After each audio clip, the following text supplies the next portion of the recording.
बच्चे उनके बचपन को खूबसूरत यादों के साथ बिताते अच्छे लगते हैं।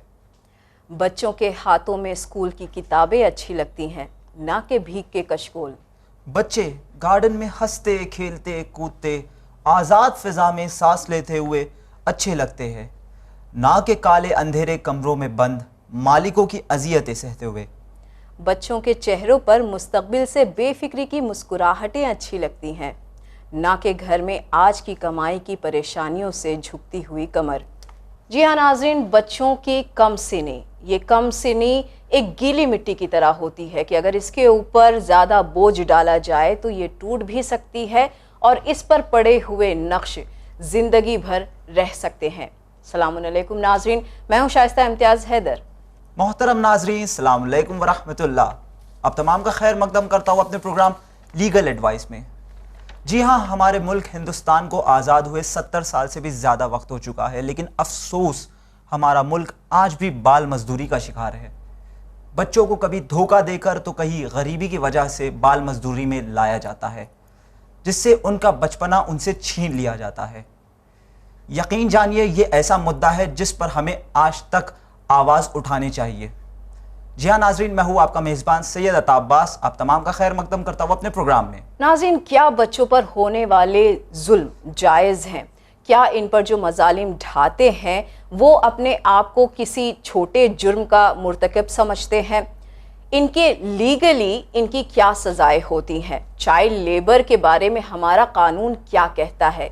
ये तमाम ही चीज़ें हम जानेंगे आज के हमारे अपने इस एपिसोड में, जिसे बताने आज हमारे साथ चैनल विन के स्टूडियो में मौजूद है मशहूर मारूफ एडवोकेट सीमा अदाते। हम उनका तारुफ करवा दें कि she holds a BLS, LLB, a diploma in cyber law, human rights law and intellectual property laws. She is a practicing advocate since 2003, handling criminal and matrimonial cases. She was a consultant lawyer from 2008 till 2016 for the Rescue Foundation, who works against human trafficking. She is an ex-Child Welfare Committee member who presently mentors for Amravati Division to guide and assist CWCs under that division. She is also a member of Local Complaint Committee of Protection of Women from Sexual Harassment at Workplace for Mumbai Suburban. She is a member of POSH Committee at Bhavans College. She also participated in national and international conferences on human rights and in numerous training programs to the police, NGOs and other stakeholders. So let's welcome her in our show. Hello ma'am, welcome to our show. Hello ma'am, जैसे कि हमने जो है अपने नाज़रीन के सामने बता दिया है कि आज जो है हम जानना चाहेंगे हमारे इस एपिसोड में चाइल्ड लेबर के बारे में, चाइल्ड लेबर एक्ट क्या होता है। लेकिन इससे पहले कि हम अपने सवालात जो हैं आपके सामने रखें, हम चाहेंगे कि हम अब्बास हमारे नाज़रीन के सामने भी रख लेते हैं कि आज के हमारे एपिसोड के क्या सवालात हैं। बिल्कुल। चाइल्ड लेबर की लीगल डेफिनेशन क्या है? बाल मजदूरी में बच्चों की एज तय कैसे की जाती है? चाइल्ड लेबर के अलग अलग फॉर्म्स में गिरफ्तार किए गए अफराद की सजाएं भी क्या अलग अलग किस्म की होती हैं? इंडिया में बाल मजदूरी एक जुर्म है, इसके बावजूद अक्सर फैक्ट्रीज कारखानों में बच्चे ट्रैफिक करके लाए जाते हैं। आखिर क्या वजह है? क्या घरों में भी 18 साल से कम उम्र के बच्चों को लाना और इनसे डोमेस्टिक हेल्प लेना भी जुर्म है? अगर हमें चाइल्ड लेबर की रिपोर्ट करवानी हो तो कैसे करवाएं? Where to complain? रेस्क्यू किए गए बच्चों के साथ क्या होता है और स्टेट किस तरह से इनकी मदद करता है? So basically ma'am, we welcome you in our show. Thank you. और मैं अपना सवाल पूछना चाहूँगा कि बेसिकली चाइल्ड लेबर का लीगल डेफिनेशन क्या होता है? So article 24 of Indian constitution कहता है कि कोई भी बच्चा जो 14 साल के नीचे की उम्र का हो उसे बाल मजदूरी में नहीं लाया जाएगा। हम डिवाइड करते हैं दो कैटेगरीज में। एक कैटेगरी जो है 14 से नीचे के बच्चों की और 14 से 18 साल के बच्चों की। 14 से नीचे हर कोई बच्चा बाल मजदूर नहीं बन सकता। बाल मजदूरी सिर्फ बच्चे के सर्वांगीण विकास को नहीं, परंतु उसकी शारीरिक और मानसिक अवस्था को भी हानि पहुंचाता है। जी जी। इसके अलावा उसके कॉन्स्टिट्यूशनल जो राइट्स है, जैसे कि right to education and free and compulsory education, उसको भी हानि पहुंचाता है। जी। तो सभी बच्चे जो 14 के नीचे हैं उन्हें मजदूरी प्रतिबंधित की गई है और 14 से 18 के जो बच्चे हैं उन्हें हजार्डस जो कि खतरनाक इंडस्ट्रीज या फिर खतरनाक ऑक्यूपेशन हम जिसे कह सकते हैं उसमें काम करने से प्रतिबंधित किया गया है। यानी 14 के नीचे जो बच्चे हैं वो कंप्लीटली मना है। कंप्लीटली मना है और 14 से 18 के जो बच्चे हैं उनको हजार्डस में काम करना प्रतिबंधित है।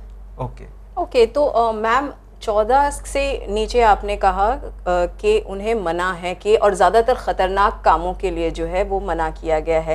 यहाँ पर एक बहुत ही इंटरेस्टिंग सा सवाल उठता है और आई एम श्योर हमारे नाजरीन भी जो है जानना चाहेंगे कि ये आपने जैसे कहा कि बाल मजदूरी जो है वो सिर्फ आपकी शारीरिक यानी जिस्मानी तौर पर नहीं होती, मानसिक यानी मेंटली भी होती है और फिर इमोशनली भी जो है इसके ऊपर काफ़ी असरअंदाज होती है। ऐसे में हमें बताएं कि बाल मजदूरी कितने और तरीक़ों की होती है, मतलब कौन कौन से ऐसे काम हैं जो कि बाल मजदूरी में आते हैं? बाल मजदूरी जैसे कि खेतों में काम करना जी। बाल मजदूरी में आते हैं बच्चों को बेगिंग करवाना, माइंस में काम करवाना, ऐसे कई अन्य प्रकार के ऑक्यूपेशंस हैं जिसमें बच्चों को बाल मजदूर करके लाया जाता है। डोमेस्टिक वर्क भी है जिसमें बच्चों को बाल मजदूरी के लिए। डोमेस्टिक वर्क यानी जैसे घरों में काम करवाना, घरों पे काम करवाना, ये भी एक बाल मजदूरी का ही एक प्रकार है। ओके, यानी अगर बच्चा जो है वो 14 साल से नीचे है और अगर घर में कहीं पर काम कर रहा है तो ये भी एक चाइल्ड लेबर का फॉर्म है, कानूनन अपराध है। ठीक है। अब यहाँ पे मैं आपसे पूछना चाहूँगा कि बच्चों में तो ऑब्वियसली दो किस्में हैं, एक मेल्स है और एक फीमेल्स है, तो जेंडर के बेस पे, जेंडर डिस्पैरिटी के अलावा मेल्स के लिए बाल मजदूरी यानी कौन कौन से सेक्टर्स हो सकते हैं और फीमेल्स के लिए कौन कौन से सेक्टर्स है, जेंडर डिस्पैरिटी किस तरह से बाल मजदूरी पे अफेक्ट करती है? जेंडर डिस्पैरिटी जो है नेचुरली बाल मजदूर पर इफेक्ट, बच्चों पर इफेक्ट ज़्यादा करती है। अगर हम देखें तो बच्चा जो है, लड़का जो है, उनको ज़्यादातर माइंस में या ईंट भट्टी जिसको हम कहते हैं, ब्रिक्स बनाने का जो कारखाने होते हैं या फिर डायमंड कट्स के लिए होते हैं या फिर कारपेट जैसे हम लोग कहते हैं या फिर वूल इंडस्ट्रीज़ में उनको ज़्यादातर यूज़ किया जाता है। लड़कियों को ज़्यादातर डोमेस्टिक वर्क के लिए यूज़ किया जाता है जी। और ऐसे छोटे बच्चों का जो पे स्केल है वो बहुत कम रहता है, इसके लिए बच्चों को ज़्यादातर फैक्ट्रीज में वगैरह उनको जी एज अ मजदूर जो है उन्हें चुना जाता है। जैसे कि आपने बहुत ही rightly you have pointed out कि बच्चे जो होते हैं उन्हें तो पता नहीं होता है कि आखिर ये जो मजदूरी कर रहे हैं इसकी जो रकम होगी, उजरत जो होगी, वो तो लामोहला सामने वाला जो है वो बहुत ही कम देने वाला है, तो इससे जो है उनका अब्यूज करने का मौका जो है वो ज़्यादा हो जाता है मालिकान का। शायद मैं एक पॉइंट कहना चाहूँगा कि अक्सर ये भी देखा गया है कि मैम के माँ बाप ने जो कर्जा लिया था और माँ बाप मर गए और बच्चे वो कर्जा चुका नहीं पाए, तो इसमें भी क्या बच्चों को बाल मजदूर उनको बंधवा मजदूर कहते हैं, वो बंधवा मजदूर में भी बच्चों को लाया जाता है। ये क्या होता है? कर्ज चुकाने का काम जो है वो बच्चों से करवाया जाता है। अगर माँ बाप ने कर्जा लिया है तो वो कर्ज चुकाने का जो काम है वो बच्चों से करवाया जाता है, जिसको बंधवा मजदूर भी कहते हैं जी। और ये हमारे इंडिया में जो है वो ऑफ कोर्स इलीगल है, बिल्कुल भी जो है गैर कानूनी है, इसकी जरा भी जगह नहीं है।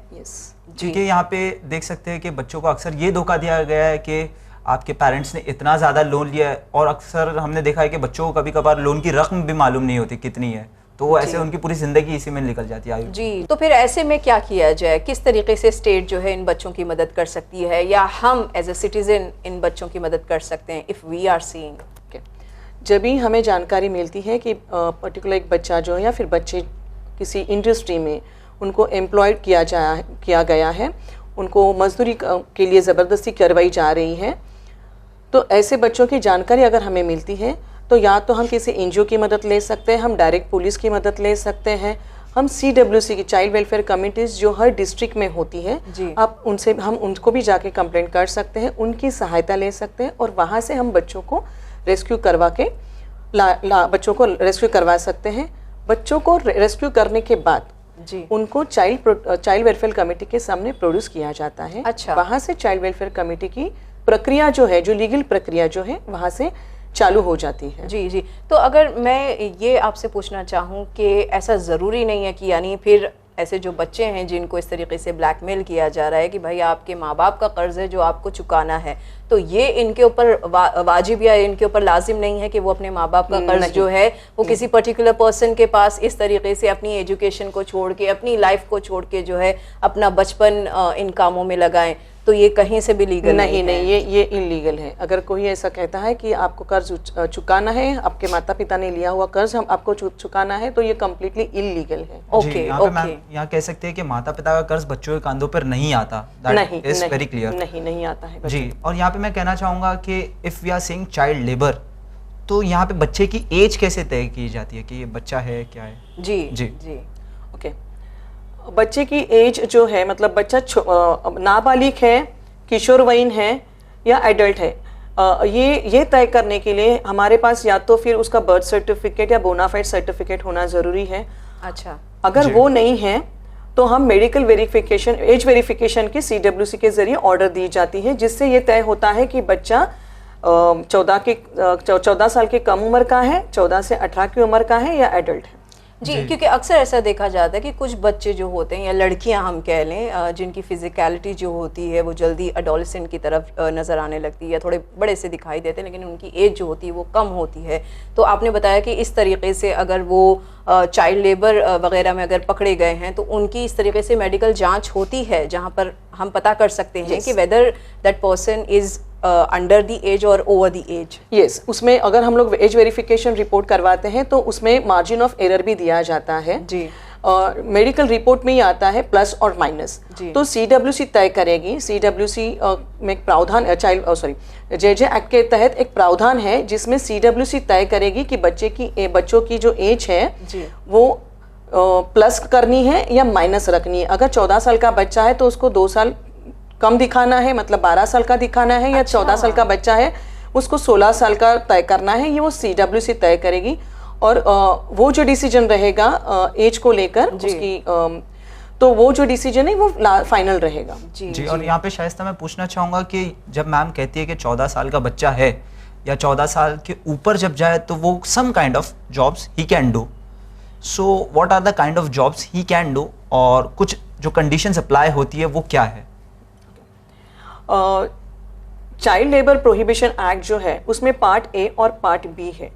दोनों शेड्यूल में कुल मिला के एक पार्ट ए में 38 ऑक्यूपेशंस एंड प्रोसेसेस है और पार्ट बी में टोटल 54 प्रोसेसेस है, जिसमें बताया गया है कि कौन सी सिचुएशन में बच्चा जो है वो हजार्डस इंडस्ट्रीज में काम नहीं करेगा और कौन से ऐसे ऑक्यूपेशंस एंड प्रोसेसेस हैं जिसमें बच्चा काम कर सकता है। सी फॉर एग्जांपल, अगर फैमिली बिजनेस है तो फैमिली बिजनेस में जैसे कि किराना माल की दुकान है या फिर ग्रोसरी शॉप है या फिर कोई छोटी सी दुकान है जिसमें बच्चा अपनी फैमिली पिकअप एंड डिलीवरी, कोई काम पिकअप एंड डिलीवरी का भी काम कर सकता है, जिसमें बच्चे की शारीरिक और मानसिक अवस्था को कोई हानि ना पहुंचे, बच्चे की स्कूल को कोई इफेक्ट ना पड़े। ऐसे सिचुएशन में वो फैमिली को भी हेल्प कर सकता है उसके बिजनेस में। और दूसरी बात, फैमिली के अलावा भी कोई एंटरटेनमेंट इंडस्ट्रीज अगर है तो एंटरटेनमेंट इंडस्ट्रीज के इसमें भी वो बच्चा काम कर सकता है, जैसे कि कोई एक्ट है, मतलब ड्रामा है, या फिर फिल्म इंडस्ट्री में काम कर सकता है, कोई प्लेस है उसमें काम कर सकता है। तो वो जो है इंडस्ट्री जो है या ऑक्यूपेशन है वो हजार्डस में नहीं आता है। परंतु अगर बच्चे को सर्कस में अगर मजदूरी करवाने के लिए कहा जाता है तो वो कानूनन अपराध, यानी hazardous places and circus they are prohibited. Okay, और यहाँ पे मैं एक सवाल करना चाहूंगा कि अक्सर देखा गया शायद कि गरीबी के बिना पर बच्चों को इस फील्ड में लाया जाता है। So if we are rescuing them तो उनके घर का एक हाथ टूट जाता है बिल्कुल से, है ना, क्योंकि बाप नहीं है, माँ बीमार है, बहन छोटी है, तो वो एक लौता ऑप्शन बचता है। सो वो खुद अपनी मर्जी से चाहता है कि मैं अपने घर को कुछ प्रोवाइड करूं। तो इस सूरत हाल में यानी आप बच्चे के लिए क्या कहना चाहेंगे और इसका ऑल्टरनेटिव क्या है? अपने भारत में ही नहीं, शायद पूरी देश में हम ये चैलेंजेस फेस कर रहे हैं कि अगर माँ बाप गरीब है या बीमार है या फिर माँ जिंदा है तो पिताजी नहीं है, पिताजी जिंदा है तो माँ नहीं है, तो ऐसे सिचुएशन में बच्चों से काम करवाया जाता है। अगर ऐसा कोई हमें मिलता है कि जिसको मजबूरन ये काम करना पड़े तो हमारी सरकार की तरफ से बच्चों को बाल संगोपन योजना का प्रावधान दिया जाता है। चाइल्ड वेलफेयर कमेटी से जो राज्य सरकार की एक स्कीम है जिसमें बाल संगोपन योजना करके एक है, उसमें बच्चों को उसकी सहायता दी जाती है बाल संगोपन की, जिसमें मंथली 2400 रुपीज़ बच्चों को दिया जाता है। उसके अलावा फिर स्पॉन्सरशिप भी है जो बच्चों को और उसकी फैमिली को सहायता दे सकती है। जी, क्योंकि अक्सर ऐसा होगा कि वो रेस्क्यू तो किया गया लेकिन उसकी फैमिली खुद अफसोस कर रही है कि ये एक हमारा लौता हाथ था, अब यही काम नहीं करेगा तो हमारी फैमिली खाएंगी कैसे। जी जी जी जी जी मैम, ये तो हमारे क्या हम तो कहें डेवलपिंग कंट्रीज़ की बात कर लें या अंडर डेवलपिंग जो कंट्रीज़ हैं उनकी भी सूरत हाल जो है बिल्कुल हमारी मुल्क की तरह ही है ऑलमोस्ट, जहाँ पर बहुत ज़्यादा ऐसा रेशो है कि जहाँ बच्चे जो हैं 14 साल से कम उम्र के भी वो चाहते हैं कि वो अपने माँ बाप के जो है हाथ बटाएं, घर में जो है 2 रोटी आए या घर में 2 पैसे आए तो इस तरीके से जो है उनका घर चलता रहे। गरीबी तो सबसे बड़ी वजह है इसकी और जिसका हमें और आपको दोनों को भी पता है। लेकिन साथ ही साथ हम यहाँ देखते हैं कि हमारे मुल्क में, इंडिया में ज़्यादातर हमने देखा है कि बच्चे जो हैं बेगिंग के लिए भी लाए जाते हैं, बेगिंग भी उनसे करवाई जाती है। तो क्या ये बेगिंग जो है ये भी चाइल्ड लेबर का एक हिस्सा है? यस, बेगिंग भी एक चाइल्ड लेबर का ही हिस्सा है, बट वो ट्रैफिकिंग के जरिए आया हुआ है। अच्छा, ट्रैफिकिंग का मतलब उसे बेवकूफ़ बनाया गया या अगवा किया गया, किस तरीके से उसे ट्रैफिक किया गया? ट्रैफिकिंग के काफ़ी सारे मीन्स होते हैं, मोड्स ऑफ ऑपरेशंस होते हैं। या तो फुसलाया जाता है, बहलाया जाता है, अच्छा, हाँ, जबरन भी लाया जाता है, उनके ऊपर अंडू इन्फ्लुएंस भी होता है जी। ट्रैफिकिंग के कई सारे प्रकार हैं जिसकी वजह से, जिसके जरिए बच्चों को लाया जाता है और उनको उनसे मजदूरी करवाई जाती है। अच्छा, ओके। तो ये जो ट्रैफिकर्स होते हैं मैम, इनके बारे में हमें बताएं कि इनके बारे में कानून क्या कहता है। इन्हें अगर कोई इंसान है जो कि इस तरीके से बच्चे से ज़बरदस्ती फोर्सफुली जो है ये काम करवा रहा है और अगर वो पकड़ा गया है तो कानून इसके बारे में क्या कहते हैं, इसकी सज़ाओं के बारे में क्या कहता है? Child labour and prohibition act के तहत अगर देखा जाए तो जो पनिशमेंट जो है वो मिनिमम 6 months to 1 year है एंड 20 to 50,000 तक का जुर्माना है। परंतु अगर हम लोग इंडियन पिनल कोड से अगर सेक्शंस हम देखते हैं जिसमें ट्रैफिकिंग का सेक्शन है, फिर किडनैपिंग है, फिर बाइंग एंड सेलिंग है, buying and selling, procurement of children है। तो अगर इंडियन पिनल कोड के तहत अगर हम लोग देखते हैं कि बच्चों को अगर इस मीन्स और मेथड से अगर बच्चों को ट्रैफिक करवाया गया है और लाया गया है, जिस काम में लगवाया गया है, उनसे मजदूरी करवाई जाती है, तो ऐसे सिचुएशन में या फिर ऐसे केसेस में पनिशमेंट जो है वो हायर लेवल पे है, मिनिमम 10 साल से लेके लाइफ इम्प्रिजनमेंट तक भी है। और अगर वही ट्रैफिकिंग और अगर वही चाइल्ड लेबर अगर किसी बच्चे का यौन शोषण करती है, लैंगिक शोषण करती है, तो इम्प्रिजनमेंट जो है वो डेथ पेनाल्टी तक भी है। ओके, तो यानी हमने जो है मिनिमम से मैक्सिमम तक का बता दिया कि इस तरीके से जो सज़ाएं हैं आपके ऊपर उतनी धाराएं लगती जाएंगी और जितना आपने जो है बच्चे पर जुल्म किया है, end of course this is a very natural form of इसको हम सज़ा भी कह सकते हैं, क्योंकि आपने एक बच्चे से जो है न सिर्फ उसे उसके फैमिली से दूर किया बल्कि आपने उसके जो गोल्डन वक्त है, बचपन जो है, वो उससे छीन लिया। यहाँ पे मैं कहना चाहूँगा कि मैम ने जैसा कहा, एक पॉइंट नोटिसेबल है कि death penalty, it shows the seriousness of the crime. Absolutely. So juvenile justice act के तहत punishment for the cruelty to the child, फिर नेक्स्ट आता है employment of the child for begging, फिर आता है exploitation of the child for exploitation of the child employee. Next आता है sale and procurement of the children for any purpose. किसी भी काम के, yes, किसी भी काम के लिए बच्चे को अगर लाया जाता है, वो मजदूरी हो या चाइल्ड सेक्स ट्रैफिकिंग हो या फिर और कोई अन्य रीजन से हो, लेकिन JJ का जो सेक्शन है 81 वो कहता है for any reason. Okay, sale and procurement of the child for any reason. फिर किडनैपिंग के जो सेक्शंस है जो आईपीसी के साथ लगते हैं, और उसके बाद जो है अबेटमेंट, मतलब जो कोई भी फुसला कर, बहला कर बच्चों को इसमें लाते हैं। एक एग्जाम्पल के तौर पर अगर मैं कहूँ कि माता पिता गरीब है, अनपढ़ है, परंतु उनको बच्चों को अगर जो ट्रैफिकर है जी उनको लगता है कि इस बच्चे को यहाँ पर इनके साथ लाना चाहिए ताकि हम बच्चों से काम करवाए। तो वो जो ट्रैफिकर है या जो इंसान है जो पहला रहा है माता पिता जी को कि बच्चों को आप भेजो काम पर, तो वो भी एक अबेटमेंट का ही प्रकार है, जिसको कहते हैं हम लोग फुसलाना या बहलाना। जी, यहाँ पे मैं कहना चाहूंगा मैम, ये तो माता पिता को बहलाना फुसलाना है, लेकिन अक्सर शॉकिंग न्यूज हमने ये भी देखा है कि गरीबी के बिना पर माता पिता खुद अपने बच्चे को सेल आउट कर देते हैं कि तुम जाओ, हमें तुम्हारी जरूरत नहीं है, तुम कुछ कमा के 2 रोटी हमें खिला दो। तो इस पर माता पिता पर कार्रवाई होगी? अगर माता पिता की इन्वॉल्वमेंट है, अगेन मैं कहना चाहती हूँ कि जिस दिन पता चलता है हमें कि इसमें माता पिता जी की इन्वॉल्वमेंट है, उसके पहले चाइल्ड वेलफेयर कमेटी के सामने ये केस रिपोर्टिंग होती है, बच्चों को प्रोड्यूस किया जाता है। उसके बाद माता पिता जी की बच्चों की सोशल इन्वेस्टिगेशन रिपोर्ट जो है वो कॉल की जाती है, वो DCPU के माध्यम से, मतलब डिस्ट्रिक्ट चाइल्ड प्रोटेक्शन यूनिट जो है हमारा, उनसे वो रिपोर्ट कॉल की जाती है। उसके अलावा इंडिविजुअल केयर प्लान जो है बच्चों का, वो भी बनाया जाता है। उसके ज़रिए अगर हमें पता चलता है कि माता पिता जो है उन्होंने अपने बच्चे को फोर्सफुली मजदूरी के लिए भेजा है, तो माता पिता के ऊपर कार्रवाई होने की चांसेस ज़्यादा है।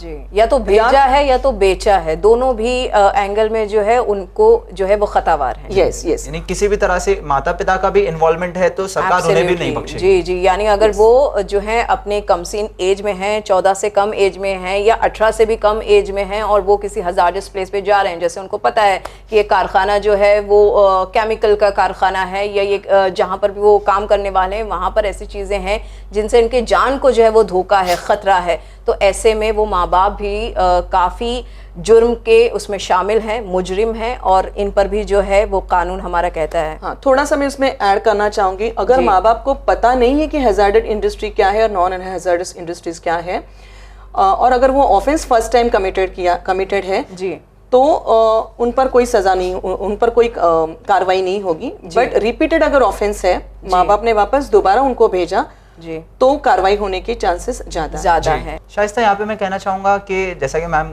ने कहा कि माँ बाप बेचते हैं बच्चों को, तो कमाने की उम्र माँ बाप की है, इसके बदले जो है वो खुद घर में बैठे और अपने बच्चों को कमाने के लिए भेजे। बिल्कुल बिल्कुल बिल्कुल। और यहाँ पर जो है माँ बाप की भी कहीं ना कहीं कभी मजबूरी होती है, तो कभी ऐसा भी देखा जाता है कि वो जो है अपने बच्चों को एक सरमाए, एक प्रॉपर्टी की तरह देखते हैं कि भाई ये मेरा लड़का है तो इससे जो है मुझे पैसे आने वाले हैं। इस तरीके के भी माइंडसेट होते हैं मैम, जहाँ पर हमने देखा है कि छोटे छोटे बेबीज़ को भी जो है लोग बेच देते हैं अपने प्रॉफिट के लिए। तो इस ऐसे में क्या किया जाए, किस तरीके से ये ट्रैफिकिंग वगैरह जो है, कैसे माइंडसेट लोगों का चेंज किया जाए? ट्रैफिकिंग के लिए बच्चों को देखो, सबसे पहली बात तो हमें ये जानना जरूरी है कि ट्रैफिकिंग होती क्यों है जी। एक तो बच्चों की वल्नरेबिलिटी जी, जो इजीली अवेलेबल है, बच्चों को ट्रैप करना, बच्चों को मिलना, बच्चों को बहला फुसला कर लेकर आना जी, वो एकदम इजी हो जाता है, जिसकी वजह से ट्रैफिकिंग होती है। ट्रैफिकिंग, चाइल्ड लेबर और ट्रैफिकिंग ये कंप्लीट अलग अलग हम लोग टर्म कर सकते हैं जी। ट्रैफिकिंग फॉर चाइल्ड लेबर हो सकता है, पर ट्रैफिकिंग फॉर एडॉप्शन और trafficking for illegal adoption, trafficking for begging, trafficking for sex trade, ये अलग अलग किस्म के मोडस, ये अलग अलग किस्म के अपराध हैं जी। हमें ये जानना भी जरूरी है कि ट्रैफिकिंग क्यों होती है जी। हर जगह पे अलग अलग एनवायरमेंटल कंडीशंस है, जोग्राफिकल कंडीशंस की वजह से काफ़ी बार ऐसा होता है कि वहाँ की सिचुएशन ऐसी है कि उनके खाने के भी निवाले हैं जी, जी खाने के लिए मोहताज हैं जी। फिर अनएम्प्लॉयमेंट बढ़ गया है जी, लैक ऑफ अवेयरनेस है जी, घर में सदस्य ज़्यादा है, कमाने वाला 1 या 2 है, और कहीं फैमिलीज़ में ज़्यादातर ये कल्चर है कि अगर बच्चियाँ पैदा होती हैं तो उनको हम जी जी सेक्स ट्रेड में भेजेंगे, और लड़का है तो उसको चाइल्ड लेबर में भेजेंगे या फिर उसको काम पर, मजदूरी पर भेजेंगे। तो ये कल्चर बन गया है। तो ये हमें जानना बहुत ज़रूरी है कि ट्रैफिकिंग किस चीज़ के लिए हुई है, किस बात के लिए हुई है। अगर हम ऐसे कहें कि गरीबी और जहालत ये दोनों ही बहुत बड़े फैक्टर्स हैं इस तरीके के केसेस को बढ़ाने के लिए, तो ये गलत नहीं होगा। ओके, ऑलराइट जी। अब यहाँ पे मैम मैं पूछना चाहूँगा कि अक्सर देखा गया है कि सोसाइटी में स्टिग्मा है कि अगर बाप जो है मजदूरी करने जाता है तो अगर गरीब है तो वो अपने बच्चे को भी साथ रख लेता है कि बेटा तुम भी स्कूल जाके क्या करोगे, तुम खुद मेरे साथ मजदूरी करो। जी, और यहाँ पे देखा गया कि माँ जब किसी घर में हाउस हेल्प के लिए जाती है तो अपनी जी। छोटी सी बच्ची को भी लेके जाती है कि नहीं तुम भी मेरा काम देखो, सीखो। तो यहाँ पे बच्चियों के साथ ऐसा होता है कि उनके साथ कभी जो है सेक्सुअल हैरेसमेंट होती है, तो इस सिचुएशन में जो बच्चियां है वो कैसे टैकल कर सकती है? अच्छा सवाल पूछा। एक मैं आपको एग्जांपल देती हूँ। 3 साल पहले मुंबई उपनगर में एक ऐसे केस हुई थी जिसमें एक टिप ऑफ मिला था कि एक पर्टिकुलर सोसाइटी में, मुंबई उपनगर के एक पर्टिकुलर सोसाइटी में 2 लड़कियों को असम से लाया गया था और उनसे उन घर का जो मालिक है उनसे यौन शोषण भी करवाता था और डोमेस्टिक हेल्प भी उनसे लेता था। वो जो 2 लड़कियां हैं वो आसाम की थी, दोनों भी 2 साल से 2-3 साल के बीच अंतर से वहाँ पे रह रही थी। दोनों की उम्र थी तकरीबन 14 से 17 के बीच में। जी। घर का जो घर मालक जो है वो ऑल्टरनेटिवली दोनों लड़कियों को सेक्सुअली अब्यूज करता था। Very sad.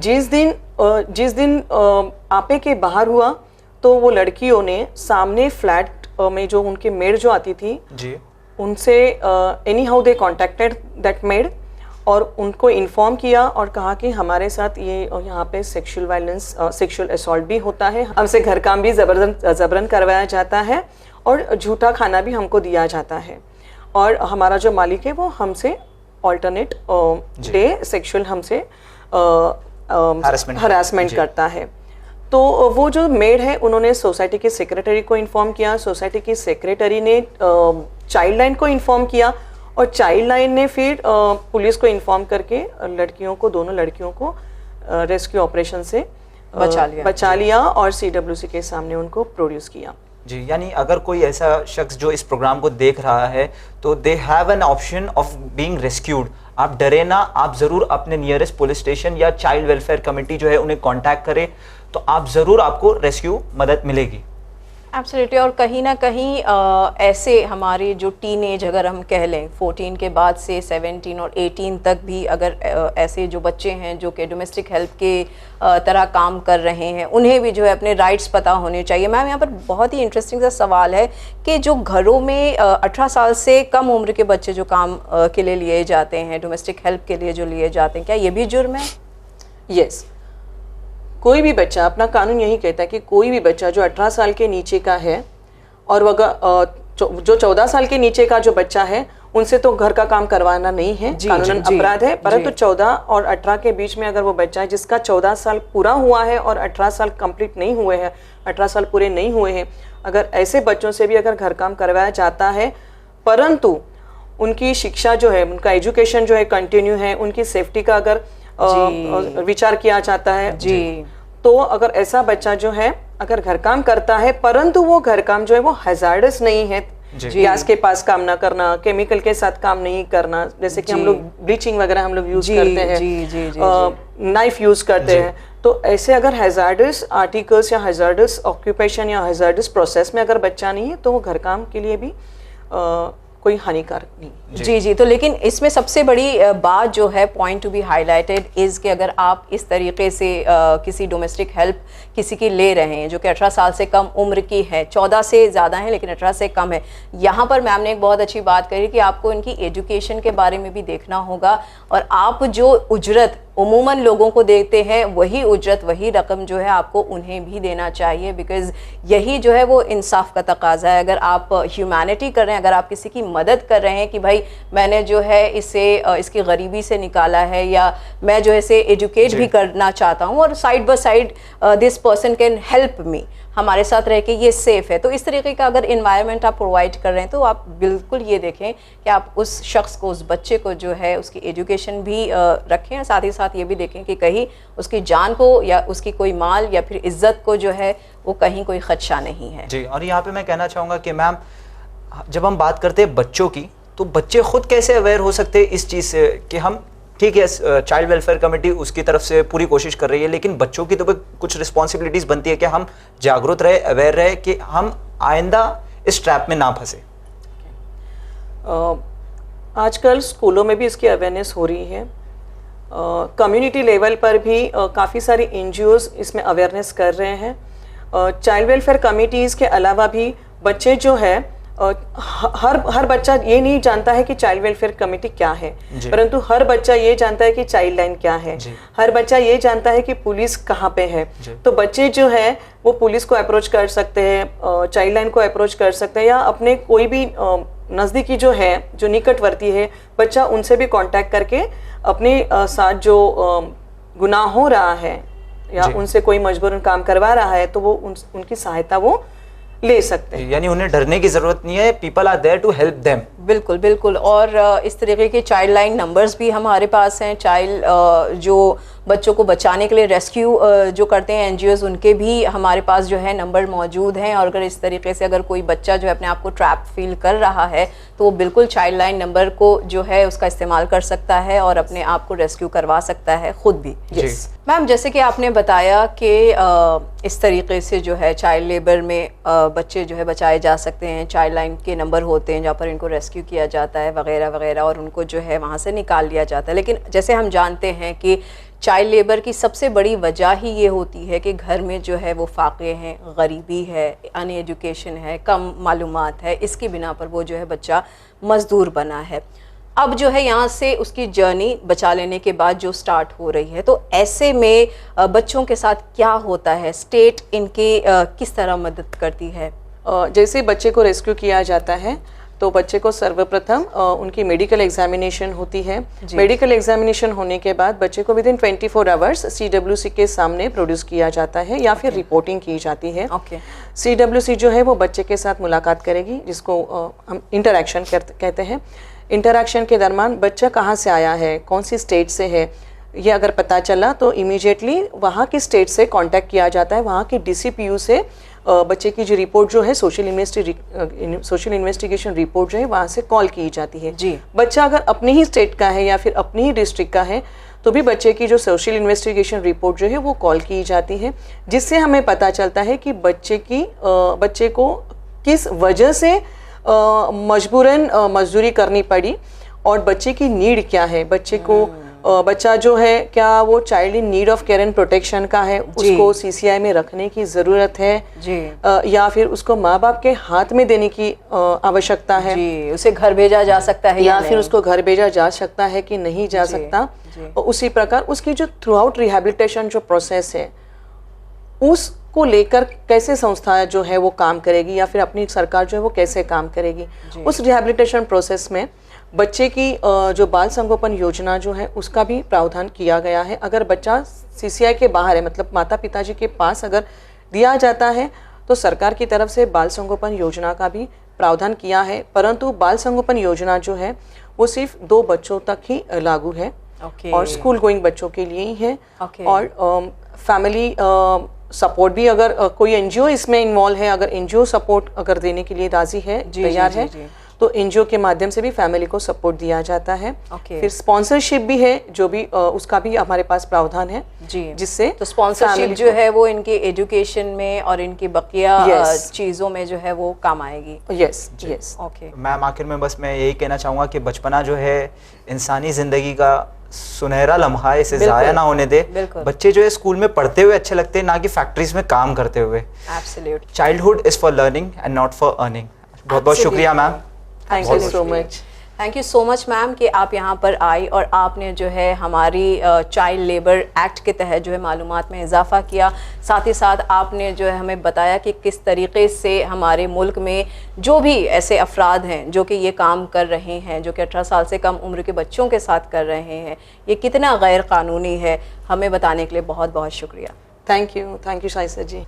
तो नाज़रीन, जैसे कि आज हमारे एडवोकेट ने भी आपको बताया और हमने भी जो है यहाँ पर बहुत कोशिश की कि इस मुद्दे को लेकर आप तमाम के सामने, जो कि काफ़ी संगीन मुद्दा है, आप तमाम के सामने आएँ और आप तमाम को बताएं कि किस तरह अगर हम अपने घरों में भी इस तरीके से 18 साल से कम उम्र के बच्चों को ले रहे हैं, इनसे काम करवा रहे हैं, तो इंसानियत का तकाजा भी यही कहता है और इंसाफ का तकाजा भी यही कहता है, कानून भी यही कहता है कि आप फिर उसकी एजुकेशन, साथ ही साथ उसके बचपने के जितने भी अहम रोल हैं, यानी उसके खेलने के लिए, यानी उसके दिमागी एक जो सुकून है, उन तमाम चीज़ों का, उन तमाम मरहलों का भी ख्याल रखें।